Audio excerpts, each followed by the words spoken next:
craché. S'il avait eu la solution de secours IT, il aurait pu remonter son activité en 2 heures. Et là, ils ont été bloqués combien? 6 jours? Dizaines de jours. Parce qu'ils n'avaient pas copié les images simplement. Donc là, on n'utilise pas, je dirais, mis quelque part toute votre infrastructure. Et le jour où vous voulez qu'on l'active, on l'active comme ça. Vous activez et vous accédez à toutes vos applications. Alors ça va avec les solutions de SAN. C'est quoi SAN?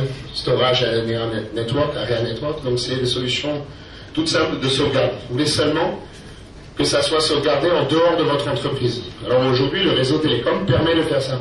Vous voulez que la nuit, on vous sorte 20 mégas pour rapatrier les données chez nous, il n'y a pas de problème. On va vous apporter ce genre de solution. On a même un client, lui, il veut sauvegarder à l'extérieur du pays. Et il a besoin d'une bande passante up de 10 mégas. Mais je crois qu'il veut augmenter. Donc on lui ouvre entre minuit et 6 heures du matin, une fois par semaine, je crois. On lui ouvre 10 mégas. Alors évidemment, le prix, on ne va pas lui faire le prix des 10 mégas. On lui a pris un prix au prorata temporis utilisé. Donc ça, c'est des offres qui sont très intéressantes pour tous ceux qui ont des multinationales, qui veulent sauvegarder à l'extérieur du pays. Au lieu de payer des sommes faramineuses pour sauvegarder, on va pouvoir aussi faire ce genre d'opération. Alors on dit, vous n'avez pas besoin de payer les 10 mégas, faites les sauvegardes ici chez nous. Ça sera tout autant aussi sécurisé, mais certains ont des impératifs groupes. Alors évidemment, on évoluera à la fin vers les applications hosting service, c'est-à-dire qu'on va pouvoir héberger vos messageries, on va pouvoir manager vos messageries, manager vos applications. En tout cas, vous accompagner dans ces solutions-là. C'est une tendance aujourd'hui mondiale. Aujourd'hui, de plus en plus d'entreprises, donc plus elles sont grosses, plus elles l'ont fait depuis longtemps, délocalisent et externalisent toute cette gestion. Parce que leur cœur de métier, c'est pas de faire l'informatique. Leur cœur de métier, c'est pas de faire des télécoms. Leur cœur de métier, c'est de délivrer un service, de faire de la logistique, de faire de la distribution, de faire autre chose que toutes ces histoires-là. Donc avoir une équipe IT importante qui doit être spécialiste dans chacun des domaines, des fois c'est impossible.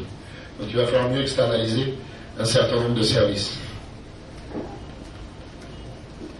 Alors, à propos d'externalisation, on a aujourd'hui déployé dans le call center, j'en parlais tout à l'heure, avec Vocalcom, qui est un des leaders mondiaux dans le monde francophone, et qui est pas leader dans le monde anglophone, mais enfin qui en est pas loin, de solutions de customer intelligence, qui permet de mettre en place des services d'insourcing et d'outsourcing des centres de contact. Alors en mode offshore, c'est-à-dire qu'on va pouvoir externaliser un service de je sais pas, Société Générale Paris. On va pouvoir faire le call center. On en a beaucoup parlé au Sénégal. Au Sénégal, il y a un business model qui s'était mis en place. Les gars avaient lancé un call center de 400 positions avec l'avènement de la fibre optique.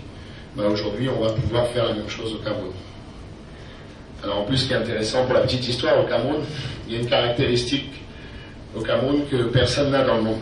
Elle est unique au monde, enfin pas tout à fait unique. Il y a 2 pays au monde où il y a 2 langues officielles, français et anglais. Il y a le Canada et le Cameroun. Alors le Canada, le problème, alors j'espère qu'il n'y a pas de Canadiens dans la salle, ils ont un accent un peu spécial. Donc on ne peut pas exploiter en termes de call center leur voix. Il y a par contre une caractéristique unique au monde, c'est la langue bantou. Les intonations de la langue bantou sont des intonations qu'on peut très facilement gommer avec un peu d'entraînement, et ce qui fait que les Camerounais parlent souvent français ou anglais sans accent. Et ça, c'est quelque chose d'unique, vraiment d'unique au monde. Donc toutes les plateformes offshore cherchent impérativement à ce que ce genre de service se développe. Donc on va essayer de pousser les jeunes à se spécialiser dans ce domaine. Mais on va pouvoir faire aussi des offres très très simples de secrétaire virtuel. On peut faire une campagne d'appel, on peut faire des campagnes de SMS, campagnes de relance téléphonique, paiement de facture.